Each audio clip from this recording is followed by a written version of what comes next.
Unang Hari Kapitulo 16. Ito ang mensahe ng Panginoon laban kay Baasha na sinabi niya sa pamamagitan ni Jehu na anak ni Hanani, "Pinabangon kita mula sa lupa, at ginawang pinuno ng mga mamamayan kong Israelita. Pero sinunod mo ang pamumuhay ni Jeroboam at ikaw ang naging dahilan ng pagkakasala ng aking mga mamamayan, at ginalit mo ako dahil sa kanilang mga kasalanan. Kaya lilipulin kita at ang iyong pamilya katulad ng ginawa ko sa pamilya ni Jeroboam na anak ni Nebat. Ang mga kabilang sa pamilya mo na mamamatay sa lungsod ay kakainin ng mga aso, at ang mamamatay sa bukid ay kakainin ng mga ibon." Ang iba pang salaysay tungkol sa paghahari ni Baasha, at ang mga ginawa niya at pagtatagumpay ay nakasulat sa aklat ng kasaysayan ng mga hari ng Israel. Nang mamatay si Baasha, inilibing siya sa Tirzah, at ang anak niyang si Ela ang pumalit sa kanya bilang hari.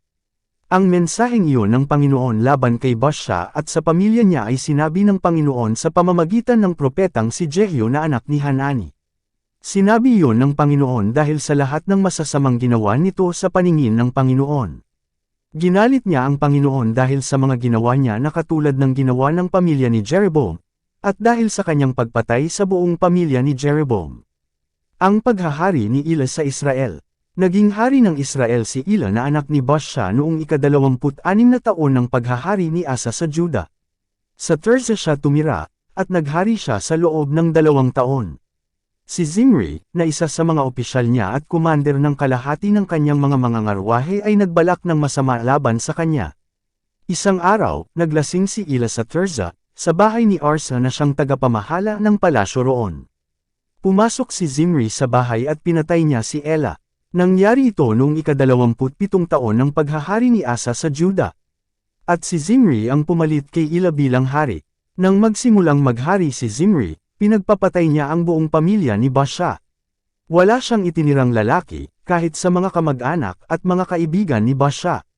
Pinatay ni Zimri ang buong pamilya ni Baasha ayon sa sinabi ng Panginoon sa pamamagitan ng propetang si Jehu.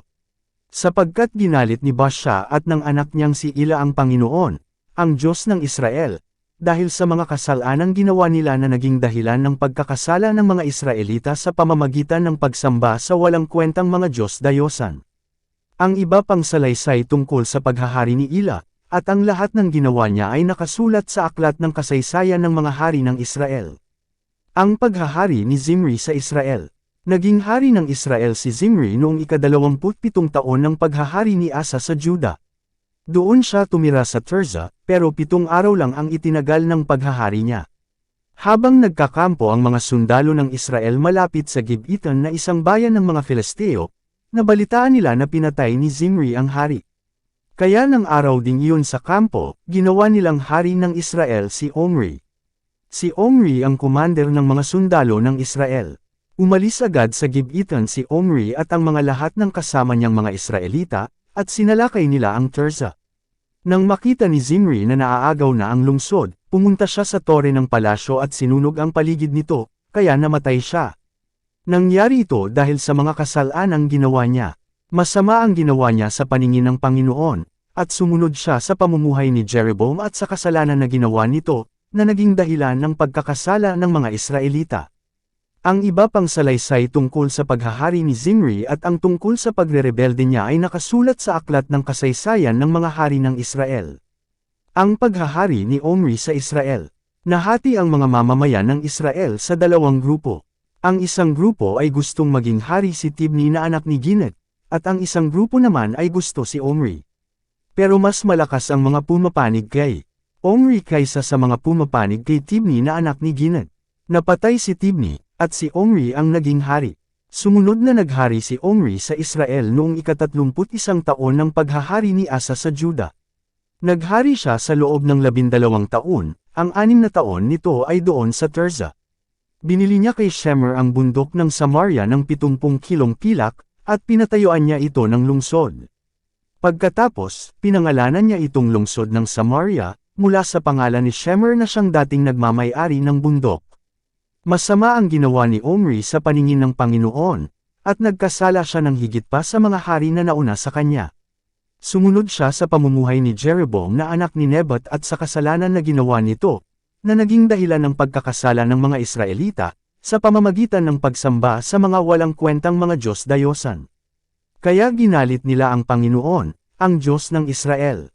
Ang iba pang salaysay tungkol sa paghahari ni Omri, at ang mga ginawa niya at pagtatagumpay ay nakasulat sa aklat ng kasaysayan ng mga hari ng Israel. Nang mamatay si Omri, inilibing siya sa Samaria, at ang anak niyang si Ahab ang pumalit sa kanya bilang hari. Ang paghahari ni Ahab sa Israel. Naging hari ng Israel si Ahab na anak ni Omri noong ika-38 taon ng paghahari ni Asa sa Juda.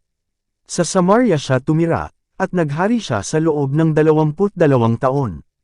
Masama ang ginawa niya sa paningin ng Panginoon, higit pa sa ginawa ng mga haring nauna sa kanya. Kulang pa sa kanya ang pagsunod sa mga kasalanang ginawa ni Jeroboam, kinuha pa niyang maging asawa si Jezebel na anak ni Haring Etbaal ng mga Sidoneo. At mula noon, naglingkod siya at sumamba sa Diyos-Diyos ang si Baal. Nagpatayo siya ng templo at altar para kay Baal doon sa Samaria. Nagpagawa rin siya ng posting simbolo ng Diyos ang si Asher. Ginalit niya ang Panginoon, ang Diyos ng Israel, higit pa sa ginawa ng mga hari ng Israel na nauna sa kanya. Nang panahon ng paghahari ni Ahab, muling ipinatayo ni Hil na taga Bethel ang Jericho. Habang ipinapatayo niya ang mga pundasyon nito, namatay ang panganay niyang anak na si Abiram. At habang ipinapagawa naman niya ang mga pintuan nito, namatay ang bunso niyang anak na si Segev. Nangyari ang lahat ng ito ayon sa sinabi ng Panginoon sa pamamagitan ni Josue na anak ni Nun. Unang Hari Kapitulo 17. Nagdala ng pagkain ng uwak kay Elias. May isang propeta na ang pangalan ay Elias. Nakatira siya sa Tisbi na sakop ng Gilead. Sinabi niya kay Ahab, tinitiyak ko sa iyo, sa harap ng buhay na Panginoon, ang Diyos ng Israel na aking pinaglilangkuran, na wala ni hamog o ulan na darating sa loob ng ilang taon hanggat hindi ko sinasabi na umulan o humamog. Pagkatapos, sinabi ng Panginoon kay Elias, umalis ka rito, tuntunin mo ang daan pasilangan at magtago ka sa daluyan ng tubig Kerit, sa bandang silangan ng Jordan. Sa ilog ka uminom, at uutusan ko ang mga uwak na magdala sa iyo ng pagkain doon. Sinunod ni Elias ang utos ng Panginoon sa kanya. Pumunta siya sa daluyan ng tubig sa Kerit, sa bandang silangan ng Jordan at doon nanirahan. Dinadalhan siya ng mga uwak ng tinapay at karne tuwing umaga at gabi, at sa ilog siya umiinom. Ang byuda sa Zarephath, kinalaunan, natuyo ang ilog dahil hindi na umuulan. Iniutos agad ng Panginoon kay Elias, pumunta ka sa Zarephath sa Sidon, at doon ka manirahan. May isang byuda roon na inutusan kung magpapakain sa iyo. Kaya pumunta si Elias sa Zarephath. Pagdating niya sa pintuan ng bayan, may nakita siyang byuda na nangangahoy. Sinabi niya sa babae, pakiusap, dalhan mo ako ng kaunting tubig na maiinom. Nang paalis na ang byuda para kumuha ng tubig, sinabi pa sa kanya ni Elias, pakiusap dalhan mo rin ako ng tinapay. Sinabi ng byuda, nagsasabi po ako ng totoo, sa harap ng buhay na Panginoon na inyong Diyos, na wala na akong tinapay. Ang natitira na lang ay isang dakot na harina sa mangkok at kaunting langis sa banga. Nangunguha nga po ako ng ilang pirasong kahoy dito para dalhin sa bahay at lutuin ang natitirang harina para sa akin at sa anak ko, at kapag naubos na namin ito, mamamatay na kami sa gutom. Sinabi ni Elias sa kanya, huwag kang mag-alala. Umuwi ka at gawin ang sinabi mo. Pero ipagluto mo muna ako ng maliit na tinapay mula sa natirang harina, at dalhin mo agad ito sa akin. Pagkatapos, magluto ka rin para sa iyo at sa anak mo. Sapagkat ito ang sinasabi ng Panginoon, ang Diyos ng Israel, hindi mauubusan ng harina ang iyong mangkok at hindi mauubusan ng langis ang iyong banga hanggang sa araw na padalhan ko ng ulan ng lupa. Lumakad ang babae at ginawa niya ang sinabi ni Elias. Kaya may pagkain araw-araw para kay Elias, at para sa byuda at sa kanyang anak. Sapagkat hindi nauubos ang harina sa mangkok at hindi rin nauubos ang langis sa banga, ayon sa sinabi ng Panginoon sa pamamagitan ni Elias. Kinalaunan, nagkasakit ang anak ng babae. Lumala ang sakit nito hanggang sa mamatay. Sinabi ng babae kay Elias, ano po ang ikinagalit ninyo sa akin, lingkod ng Diyos? Pumunta po ba kayo rito para patayin ang aking anak bilang parusa sa aking mga kasalanan? Sumagot si Elias, ibigay mo sa akin ang bata. Kinuha ni Elias ang bata sa kanyang ina, at dinala ito sa kwarto sa itaas, kung saan siya nakatira. Inihiga niya ang bata sa kanyang higaan, at nanalangin siya sa Panginoon, "O Panginoon, na aking Diyos, pinadalhan po ba ninyo ng pagdurusa ang biyudang ito na nagpatuloy sa akin sa pamamagitan ng pagkamatay ng kanyang anak?" Dumapa si Elias ng 3 beses sa bata at tumawag sa Panginoon, "O Panginoon na aking Diyos, buhayin po ninyo ang batang ito." Sinagot ng Panginoon ang panalangin ni Elias at muling nabuhay ang bata. Pagkatapos, dinala ni Elias ang bata sa ibaba at ibinigay sa kanyang ina. Sinabi ni Elias, "Tingnan mo ang iyong anak, buhay siya." Agad na sinabi ng babae kay Elias, "Ngayon, napatunayan kong lingkod nga kayo ng Diyos at totoong nagsasalita ang Panginoon sa pamamagitan ninyo." Unang Hari Kapitulo 18, pinatunayan ni Elias na siya ay totoong propeta ng Diyos. 3 taon nang walang ulan. Isang araw, sinabi ng Panginoon kay Elias, "Humayo ka at makipagkita kay Ahab, dahil pauulanin ko na." Kaya pumunta si Elias kay Ahab. Malubha ang taggutom sa Samaria. Kaya ipinatawag ni Ahab si Obadias na siyang namamahala sa palasyo niya. Si Obadias ay lubos na gumagalang sa Panginoon. Nang pinapatay ni Jezebel ang mga propeta ng Panginoon, itinago ni Obadias ang 100 propeta sa 2 kuweba, 50 bawat kuweba, at binigyan niya sila ng pagkain at tubig doon. Sinabi ni Ahab kay Obadias, "Puntahan natin ang lahat ng bukal at lambak sa ating bansa. Baka sakaling makakita tayo ng mga damo para sa ating mga kabayo at mga mula, para hindi na natin sila kailangang katayin." Kaya naghati sila ng lugar kung saan sila pupunta. Agad silang pumunta sa kani-kanilang direksyon. Habang naglalakad si Obadias, nakasalubong niya si Elias. Nakilala niya si Elias, kaya yumukod siya bilang paggalang, at sinabi, "Kayo po ba iyan, Ginoong Elias?" Sumagot si Elias, "Oo. Ngayon, humayo ka at sabihin mo sa iyong amo na si Ahab na nandito ako." Pero sinabi ni Obadias, "Huwag po ninyong ilagay sa panganib ang buhay ko kay Ahab, dahil wala naman akong nagawang kasalanan sa inyo. Nagsasabi po ako ng totoo sa presensya ng buhay na Panginoon na inyong Diyos, na walang bansa o kaharian na hindi pa dadalhan ng aking amo ng tao para hanapin kayo. Kapag sinasabi ng mga pinuno ng mga bansa at mga kaharian na wala kayo sa lugar nila, pinasusumpa pa sila ni Ahab na hindi talaga nila kayo nakita. At ngayon, inuutusan niyo po ako na pumunta sa aking amo at sabihin sa kanya na nandito kayo. Paano kung sa sandaling pag-alis ko ay dalhin kayo ng Espiritu ng Panginoon sa lugar na hindi ko alam? Kapag dumating si Ahab dito na wala kayo, papatayin niya ako. Pero, Ginoong Elias, mula pa sa pagkabata ko ay naglilingkod na ako sa Panginoon. Hindi niyo ba nabalitaan ang ginawa ko noong pinapatay ni Jezebel ang mga propeta ng Panginoon? Itinago ko ang 100 propeta ng Panginoon sa 2 kuweba, 50 sa bawat kuweba, at binibigyan ko sila ng pagkain at tubig doon. At ngayon inuutusan ninyo akong pumunta sa aking amo at sabihin sa kanya na nandito kayo. Papatayin po niya ako." Sinabi ni Elias, "Sumusumpa ako sa buhay na Panginoong makapangyarihan, na aking pinaglilingkuran, na makikipagkita ako kay Ahab sa araw na ito." Kaya pumunta si Obadias kay Ahab at sinabi sa kanya na naroon si Elias, at lumakad si Ahab para makipagkita kay Elias. Nang makita ni Ahab si Elias, sinabi niya, "Ikaw ba talaga iyan, ang nanggugulo sa Israel?" Sumagot si Elias, "Hindi ako ang nanggugulo sa Israel, kundi ikaw at ang pamilya ng iyong ama. Dahil itinakwil ninyo ang mga utos ng Panginoon at sinamba ninyo ang mga Diyos-Diyos ang si Baal. Ngayon, tipunin mo ang lahat ng mamamayan ng Israel para samahan nila ako sa bundok ng Carmel. At papuntahin mo rin ang 450 propeta ni Baal at ang 400 propeta ni Asherah, na pinapakain ni Jezebel." Kaya tinipon ni Ahab ang lahat ng mamamayang Israelita at ang mga propeta sa bundok ng Carmel. Lumapit si Elias sa mga tao at sinabi, "Hanggang kailan pa ba kayo mag-aalinlangan? Kung ang Panginoon ang totoong Diyos, sundin ninyo siya, pero kung si Baal ang totoong Diyos, sundin ninyo ito." Pero hindi sumagot ang mga tao. Sinabing muli ni Elias sa kanila, "Ako na lang ang natitira sa mga propeta ng Panginoon, pero si Baal ay may 450 propeta.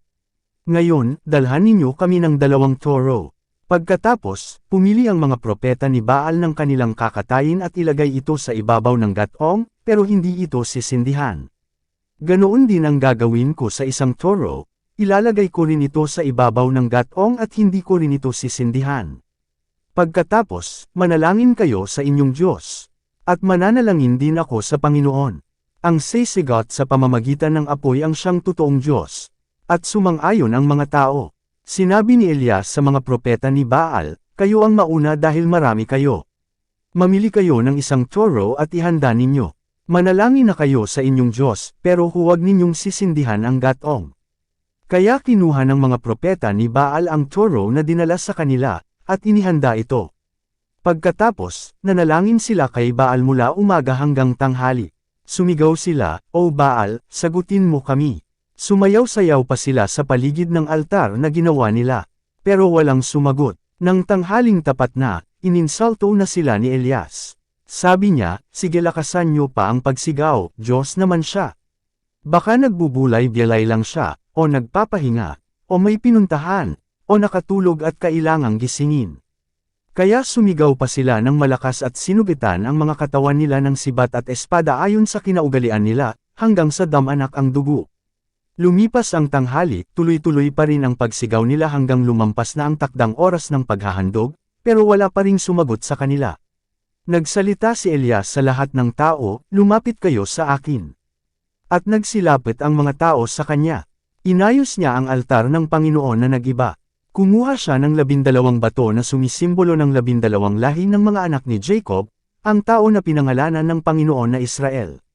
Ginawa niyang altar ang mga bato para sa Panginoon at ginawa ng kanal ang paligid ng altar.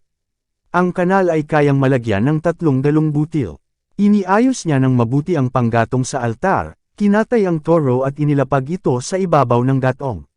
Pagkatapos, sinabi niya sa mga tao, buhusan ninyo ng 4 na tap-ayang tubig ang handog at panggatong. Matapos nilang gawin ito, sinabi ni Elias, buhusan ninyo ulit. Pagkatapos nilang buhusan, sinabi ulit ni Elias, buhusan pa ninyo sa ikatlong pagkakataon. Sinunod nila ang sinabi ni Elias, at umagos ang tubig sa paligid ng altar, at napuno ang kanal.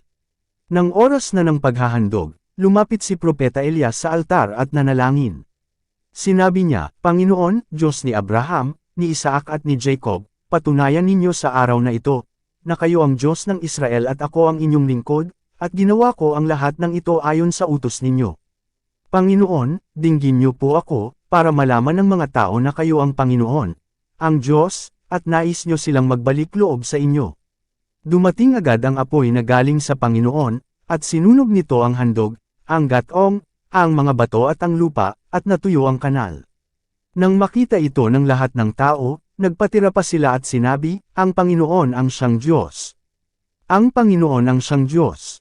Iniutos agad ni Elias sa mga tao, dakpin ninyo ang mga propeta ni Baal. Dapat walang makatakas sa kanila. Dinakip ang lahat ng propeta ni Baal at dinala nila Elias sa lambak ng Kishon at pinagpapatay. Sinabi ni Elias kay Ahab, humayo ka, kumain at uminom, dahil paparating na ang malakas na ulan. Kaya humayo si Ahab para kumain at uminom, pero si Elias ay umakyat sa bundok ng Carmel at nanalangin, na nakaluhod at nakayuko sa lupa. Pagkatapos, sinabi niya sa kanyang utusan, umakyat ka at tumingin sa dagat. At sinunod ito ng utusan. Pagbalik niya kay Elias, sinabi niya, wala po akong nakikita. 7 beses na sinabi ni Elias na bumalik siya at tumingin. Nang ika-7 pagbalik niya, sinabi niya kay Elias, may nakita po akong ulap na maitim na kasinlaki ng palad ng tao, na pumapaibabaw mula sa laot. Kaya sinabi ni Elias, humayo ka at sabihin kay Ahab na sumakay siya sa kanyang karwahe at umuwi bago pa siya maabyutan ng ulan. Di nagtagal, dumilim ang langit dahil sa makapal na ulap. Hamangin at umulan ng malakas, at sumakay si Ahab sa karwahe at pumunta sa Jezreel. Pinalakas ng Panginoon si Elias. Ibinigkis niya sa baywang ang balabal niya at tumakbo, at nauna pa kay Ahab papunta sa Jezreel. Unang Hari Kapitulo 19. Tumakas si Elias. Ngayon, sinabi ni Ahab sa asawa niyang si Jezebel ang lahat ng ginawa ni Elias, at kung paano nito pinagpapatay ang lahat ng propeta ni Baal. Kaya nagpadala si Jezebel ng mensahe para kay Elias na nagsasabi, lubusan sana akong parusahan ng mga Diyos kung sa ganitong oras bukas ay hindi pa kita napapatay, tulad ng ginawa mo sa mga propeta. Natakot si Elias, kaya tumakas siya papunta sa Beersheba na sakop ng Juda, at iniwan niya roon ang utusan niya. Pagkatapos, naglakad siya ng isang araw papuntang Ilang. Nagpahinga siya at umupo sa ilalim ng punong kahoy at nanalangin na mamatay na lang sana siya. Sinabi niya, sobra na po ito, Panginoon. Kunin na lang ninyo ang buhay ko, wala naman akong ipinagkaiba sa aking mga ninuno. Pagkatapos, humiga siya sa ilalim ng punong kahoy, at nakatulog. Biglang may anghel na kumalabit sa kanya at sinabi, bumangon ka at kumain. Pagdilat niya, may nakita siyang tinapay sa yulunan niya, na nilutos sa mainit na bato, at tubig na nakalagay sa sisidlan. Kumain siya at uminom, at nahigang muli. Muling bumalik ang anghel ng Panginoon, kinalabot si Elias at sinabi, bumangon ka at kumain, dahil malayo pa ang iyong lalakbayin. Kaya bumangon si Elias, kumain, at uminom. Pinalakas siya ng kanyang kinain, at naglakbay siya sa loob ng 40 araw at 40 gabi, hanggang makarating siya sa Horeb, ang bundok ng Diyos. Pumasok siya sa isang kuweba at doon natulog kinagabihan. Nakipag-usap ang Panginoon kay Elias. Ngayon, sinabi sa kanya ng Panginoon, ano ang ginagawa mo rito, Elias? Sumagot siya, O Panginoon, Diyos na makapangyarihan, tapat po akong naglilingkod sa inyo. Pero itinakwil ng mga Israelita ang kasunduan nila sa inyo, winasak nila ang mga altar ninyo, at pinagpapatay ang mga propeta ninyo. Ako na lang po ang natira, at pinagsisikapan din nila akong patayin. Nagsalita ang Panginoon, lumabas ka at tumayo sa ibabaw ng bundok sa aking presensya, dahil dadaan ako. Pagkatapos, may dumaan na napakalakas na hangin, na bumitak sa mga bundok at dumurog sa mga bato, pero wala ang Panginoon sa hangin. Pagkatapos ng hangin, lumindol, pero wala rin ang Panginoon sa lindol. Pagkatapos ng lindol, may apoy na dumating, pero wala pa rin ang Panginoon sa apoy. Pagkatapos ng apoy, may narinig siyang tinig na parang bulong. Nang marinig ito ni Elias, nagtakip siya ng kanyang mukha gamit ang kanyang balabal, lumabas siya at tumayo sa bungad ng kuweba. Biglang may tinig na nagsabi sa kanya, ano ang ginagawa mo rito, Elias? Sumagot siya, O Panginoon, Diyos na makapangyarihan, tapat po akong naglilingkod sa inyo, pero itinakwil ng mga Israelita ang kasunduan nila sa inyo, winasak nila ang mga altar ninyo, at pinagpapatay ang mga propeta ninyo.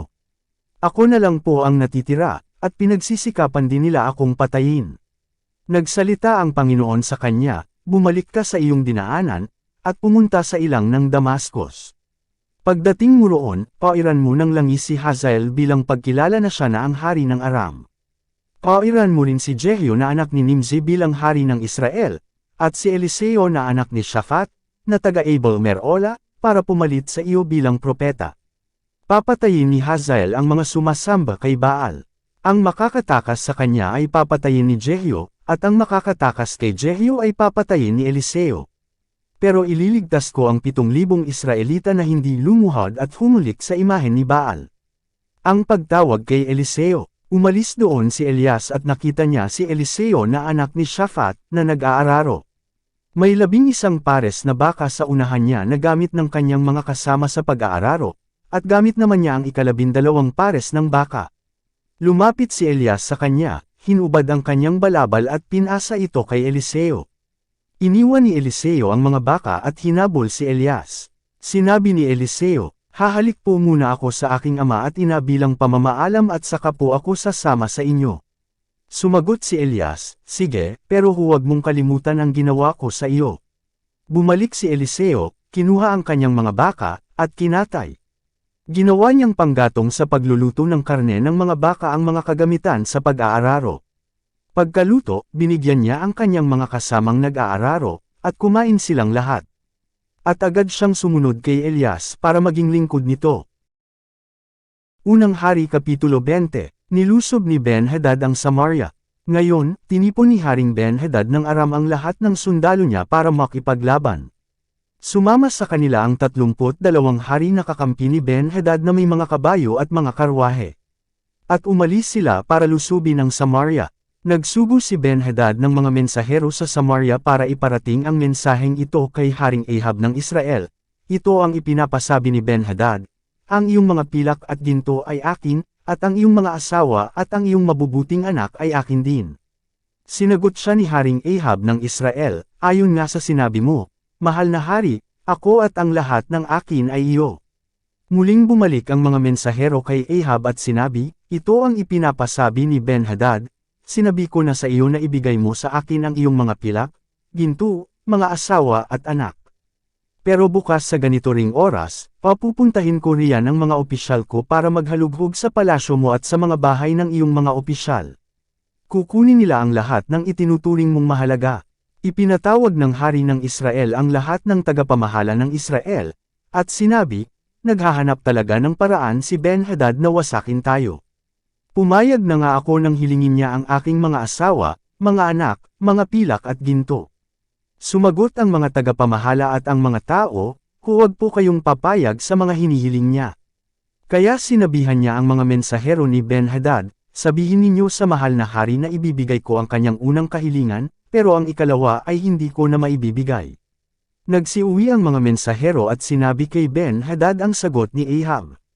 Nagpadala muli si Ben-Hadad ng mensahe kay Ahab, lubos sana akong parusahan ng mga Diyos, kung hindi ko mawasak ng lubos ang Samaria. Titiyakin kong kahit alikabok ay walang maiiwan na madidakot ang mga sundalo ko. Sumagot ang hari ng Israel, sabihan niyo siya na ang sundalong naghahanda pa lang sa pakikipaglaban ay hindi dapat magmayabang tulad ng sundalong tapos ng makipaglaban. Natanggap ni Ben-Hadad ang sagot ni Ahab habang umiinom siya at ang mga kasama niyang hari roon sa kanilang mga tolda. Agad niyang inutusan ang mga tauhan niya na maghanda sa paglusob sa Samaria. At sinunod nila ito, tinalo ni Ahab si Ben-Hadad. Samantala, may dumating na isang propeta kay Ahab, at sinabi, ito ang sinasabi ng Panginoon, nakita mo ang napakaraming sundalo ni Ben-Hadad. Pero ipapatalo ko sila sa iyo sa araw na ito, at malalaman mo na ako ang Panginoon. Nagtanong si Ahab, pero sino ang tatalo sa kanila? Sumagot ang propeta, ito ang sinasabi ng Panginoon, ang mga binatang sundalo na nasa ilalim ng kapangyarihan ng mga gobernador ng mga probinsya ang siyang tatalo sa kanila. Nagtanong si Ahab, sino ang unang lulusob? Sumagot ang propeta, kayo. Kaya ipinatawag ni Ahab ang mga binatang sundalo, na nasa ilalim ng kapangyarihan ng mga gobernador ng mga probinsya 232 silang lahat. At tinipon din niya ang iba pang mga Israelita 7,000 silang lahat. Tanghali nang lumusab sila, habang si Ben-Hadad at ang 32 haring kakampi niya ay naglalasing sa mga tolda nila.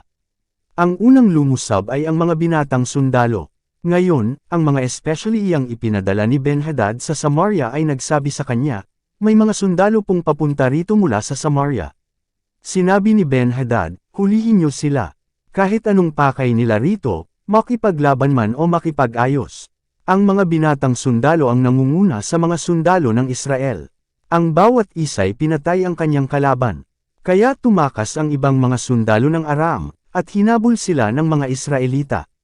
Pero si Ben-Hadad at ang iba pa niyang mga kasama ay tumakas na nakasakay sa kabayo. Ganoon ang paglusob ni Haring Ahab ng Israel. Marami silang pinatay na Arameo at pinagkukuha nila ang mga kabayo at mga karwahe ng mga ito.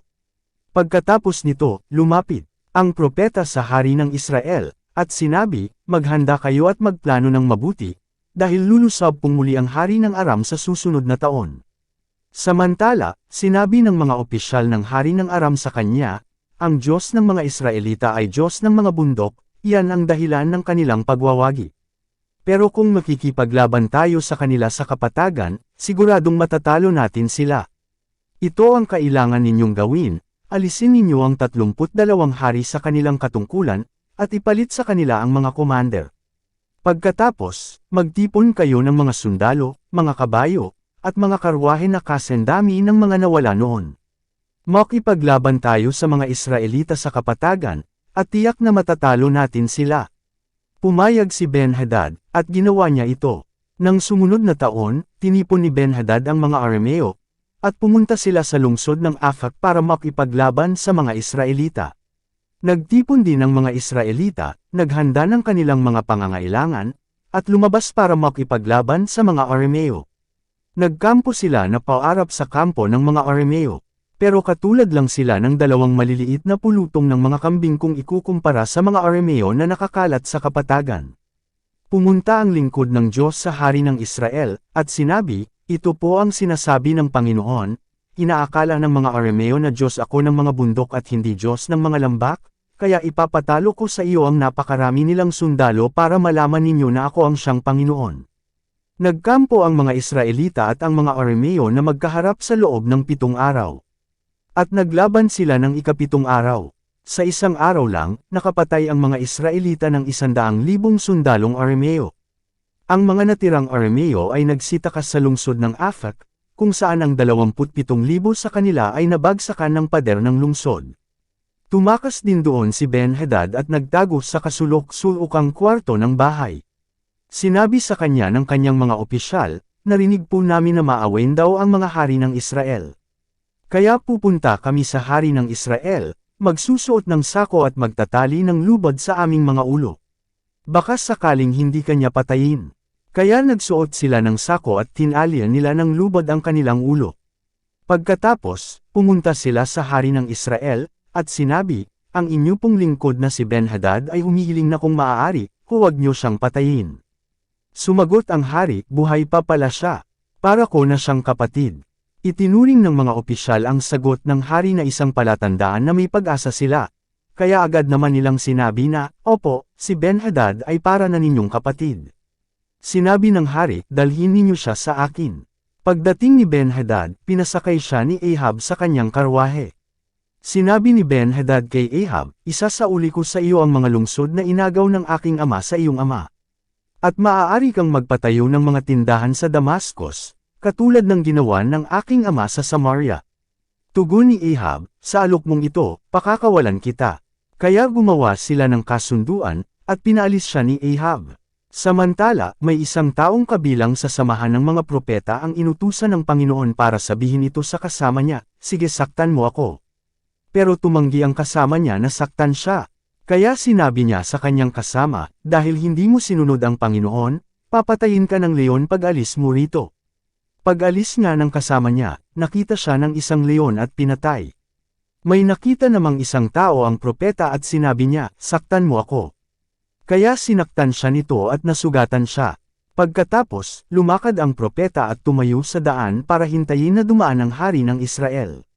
Nagbalat kayo siya sa pamamagitan ng paglalagay ng pirang sa mata para hindi makilala.